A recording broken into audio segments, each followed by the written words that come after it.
언제나 필승! 네, 반갑습니다. 오랜만에 조선주 아저씨로 찾아뵈었습니다. 이번에 분석해드릴 기업은 KSP입니다.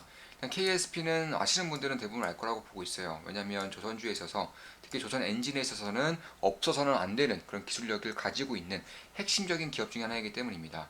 실제로 주가가 꽤나 큰 폭으로 상승했었다가 최근에 조정을 역시나 보이고 있는 그런 상태이고, 다만 제가 조금 더 주목하는 이유는 KSP의 실적이 굉장히 빠르게 상승하고 있기 때문입니다.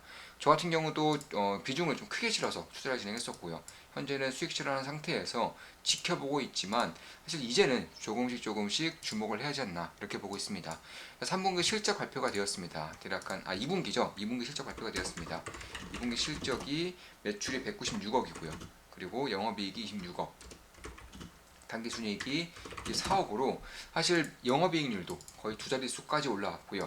특히 이제 매출액이던가 혹은 영업이익의 숫자만 보더라도 사상 최대 실적을 냈습니다. 사실상 사상 최대 실적이 600억대인데 600억대에서 올해 같은 경우는 800 이상, 최대 900억 이상까지도 나타날 수 있다는 것을 봤을 때에도 아마 KSP 입장에서는 역대 최대 실적을 올해는 써내려갈 가능성이 상당히 크다 이렇게 보고 있는 것이고, 그럼에도 불구하고 뭐 주가는 길게 봤을 때 딱히 오른 것은 없습니다. 물론 그 과정에서 조선업에 대한 사이클이 10년 이상 이제 불황이 이어지면서 뭐 감자라던가 네, 유상증자라던가 이런 것들이 좀 있었기 때문에 사실 그때와 지금의 주가만을 비교했을 때는 비교하는 데 무리가 있겠지만, 그럼에도 과거의 최고점 대비해서는 여전히 고평가된 것은 아니면 물론이고, 실적을 봤을 때에도 참고로 내년 같은 경우는 영업이익이 최소 100억 이상, 제가 봤을 때는 150억 정도는 충분히 나올 수 있을 것이라고 보고 있어요. 내년에 150억 정도 나온다는 것은 사실 올해 12월 완공의 공장이 있습니다. 12월에 완공의 공장인데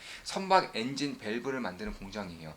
이 캐펙스가 최소 1.5배에서 2배까지 증가한다고 합니다. 그러니까 이 KSP 같은 경우는 대략 매출액의 60%가량, 실적의 60%가량을 선박 엔진에서 만들어지고 있어요. 근데 이것들이 이제 2배 정도, 2배 가까이 생산을 더 할 수 있기 때문에, 특히나 올라간 선가 내에서의 생산량이 거의 1.5배 이상, 2배 가까이까지 증가하기 때문에 이런 것들을 봤을 때 내년의 실적은 사실 최근에 나타나고 있는 컨센서스인 100억에서 115억 정도를 월등히 뛰어넘을 가능성이 높다. 저 같은 경우는 150억 정도는 나올 수 있을 것이라고 보고 있는 거예요.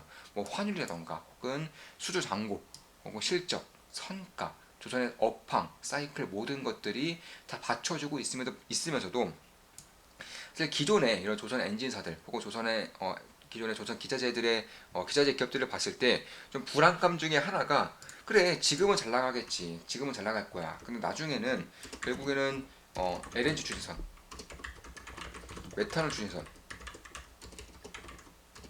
이쪽까지 갈 텐데, 더 나아가서는 암모니아, 수소 이쪽까지 갈 텐데, 여기에서도 이 기자재 기업, 해당 기업의 기술력이, 해당 기업의 제품들이 사용될 수 있느냐에 대해서 의구심이 있는 거예요. KSP가 이에 대해서 답변을 했습니다.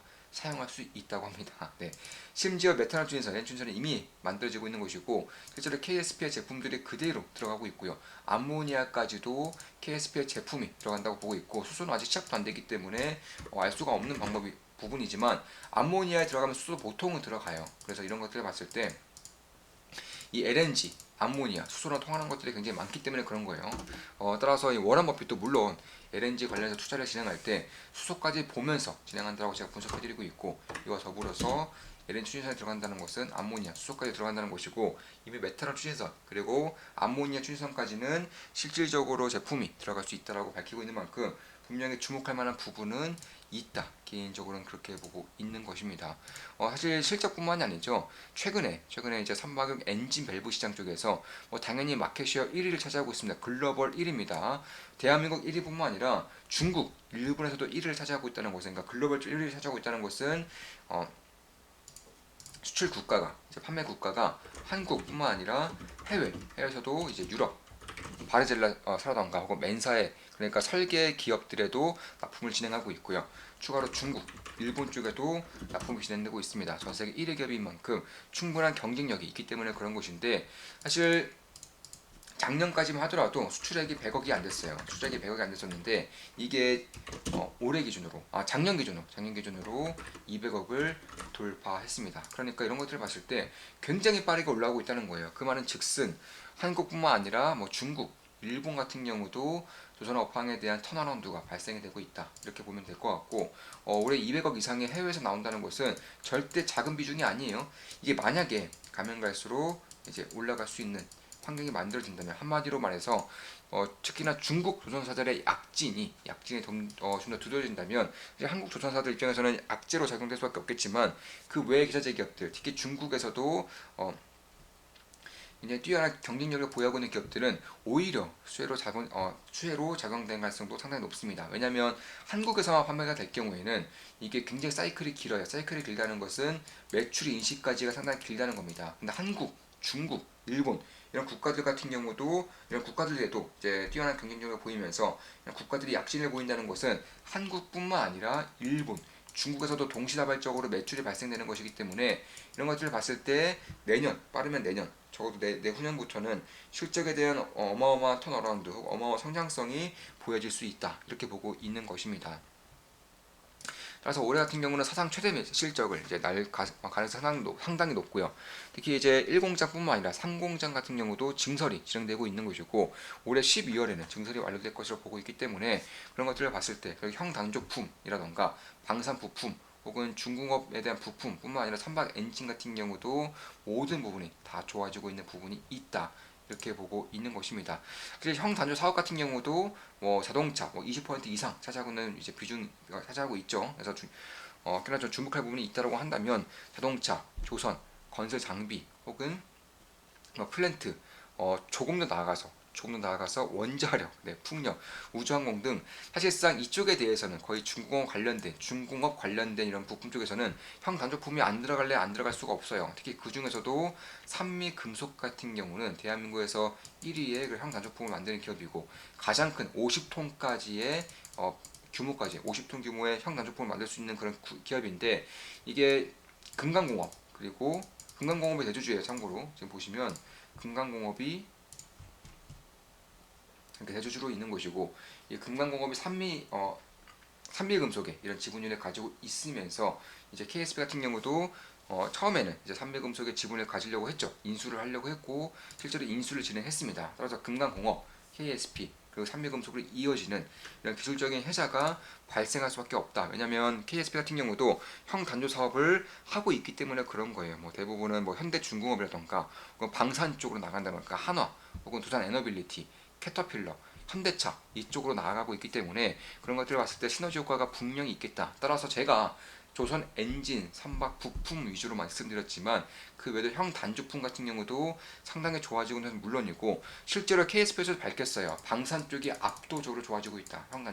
형단조품 쪽에서는 방산이 압도적으로 좋아지고 있다. 그리고 선박 엔진 쪽에서는 HS 엔진, SS중공업, 현대중공업 그룹까지도 고객사로 가지고 있는 만큼, 사실상 이쪽에 대한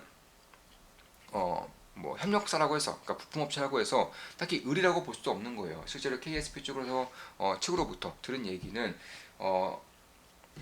제품에 대한 인상, 그러니까 제품 가격 인상을 정말로 수월하게 하고 있다. 이런 정도의 얘기를 드릴 정도로 사실 딱히 우려할 부분이 없다는 거죠. 을이 아니라는 겁니다. 뭐 ASM처럼 슈퍼 을 같은 역할을 하고 있기 때문에 이쪽에 대해서도 저는 딱히 우려를 하고 있지 않습니다. 따라서 공장 증설이 될수록 업황에 돌아설수록, 혹은 더 추가적으로 협력업체라고 해서 밸류에이션 리레이팅을 통해서 밸류 리레이팅에서 불리한 점이 있냐, 그러니까 밸류에이션이 다른 기업들에 비해서 훨씬 더 저평가되어야지만 맞는 것인가에 대해서는 저는 아니라고 보고 있는 것입니다.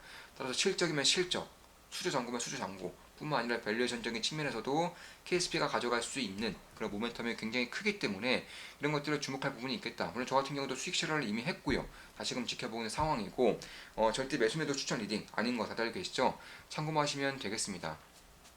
참고로 이미 가동률 같은 경우도 90% 이상이기 때문에, 여기서 올해 1공장 그리고 3공장까지 증설이 완료될 경우 캐파가 2배 정도까지 뛴다는 것을 봤을 때, 결국 이 기업이 가져갈 수 있는 그런 실적에 대한 성장성 혹은 슈퍼 을로서의 영업이익률 뿐만 아니라 밸류에이션 가치까지 충분히 좀 기대할 만한 부분은 분명히 있다. 그러니까 판가, 그러니까 P와 그리고 물량, Q가 동시에 좋아지고 있다는 겁니다. 그와 더불어서 업황이 이미 2027년까지는 탄탄대로다. 따라서 자 이미 지금 당장부터 판가와 그리고 판매량이 증가 중인데 이게 더해져서 2017년까지는 사이클이 이어진다. 이건 이미 정해져 있는 거예요. 이미 정해져 있는 겁니다. 참고로 KSP 같은 경우는 6개월 정도 리드 타임이 6개월 정도이기 때문에 지금 이제 수주를 받은 것들, 그러니까 지금 이제 공정에 들어가는 것들은 대략 한 6개월 뒤, 그러니까 내년 상반기 정도 때 이제 납품이 되는 것이고, 앞으로 가면 갈수록, 그러니까 과거에 조선사들이 과거에 이제 수주를 받았던 것이 아니라 가장 최근으로 오면 올수록, 참고로 수주상가 같은 경우도, 신조선가 같은 경우도 30주 이상, 35주 이상 이미 그 가격이 신조선가가 오르고 있습니다. 그래서 그런 것들을 봤을 때 성과가 오르고 있다는 것을 봤을 때에도 가면 갈수록 실적이 폭발적으로 증가할 가능성이 높다. 이런 것들을 볼 수 있는 것들도 결국 불과 1년 전까지만 하더라도 영업이익률이 대략 한 6%? 6에서 한 7%, 이 정도 사이였어요. 근데 최근에는 10% 후반까지, 10% 정도까지, 10% 이상 이제 간다는 것을 봤을 때 영업이익률 자체가 좋아지고 있고요. 뿐만 아니라 매출액과 영업이익도 작년까지만 하더라도 145억에 영업이익이 9억이었었는데 196억에 26억이죠. 이런 것들을 봤을 때에도 결국 영업이익률 증가하면서 판매량이 증가하면서, 그러니까 제품 판가와 판매량이 증가하면서 기업 자체적인 밸류에이션, 펀더멘털이 완벽하게 달라지고 있다. 이렇게 보시면 될 것 같습니다. 지금 보시면 작년 2분기와 올해 실적 격차가 굉장히 크죠. 1분기도 마찬가지였고요. 이런 것들이 내후년까지 이어질 경우 이 기업이 가져갈 수 있는 밸류에이션이라는, 그러니까 시가총액이란 어느 정도가 되겠는가, 이에 대해서는 충분히 고민해 볼 필요가 있겠다라고 개인적으로 보고 있는 것입니다. 따라서 국내뿐만 아니라 해외에서도 잘 팔리고 있고요. 두 번째로 판매량과 판가가 좋아지고 있고, 선박 엔진뿐만 아니라 형 단조품 같은 경우도 이미 K2와 K9 쪽에 이미 납품을 함으로써 이쪽에 따른 수요 정도가 굉장히 클 수 있다는 점, 뿐만 아니라 뭐 건설이라던가 산업기계 쪽, 더 나아가서 원자력, 우주항공, 풍력까지도 쓰일 수 있다는 것을 봤을 때 이미 삼리금속을 품에 안고 있죠. 이런 것들에 대한 시너지 효과가 분명히 있을 것이라는 점을 봤을 때에도 조금 더 장기적으로, 그러니까 조선 선박이 만약에 2028년 정도 때 피크아웃이 친다고 하더라도 그 이후에 풍력이라던가 혹은 원자력, 우주항공 쪽을 통해서 이제 길고 긴 사이클로 가져갈 수 있겠다. 물론 저 같은 경우는 선박 엔진, 그러니까 조선 사이클도 슈퍼 사이클로 보고 있는 이상 결국에는 2028년에 피크아웃이 치지 않을 것이라고 예상하고 있는 만큼 지금 실장이 예상한 것보다도 훨씬 더 장기적으로 좋을 수 있다는 것을 좀 예상을 해볼 만하다, 이렇게 보고 있는 겁니다.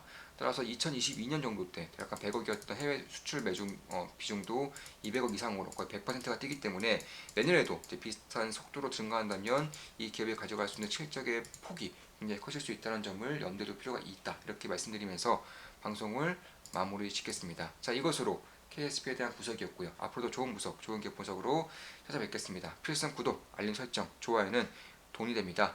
필승!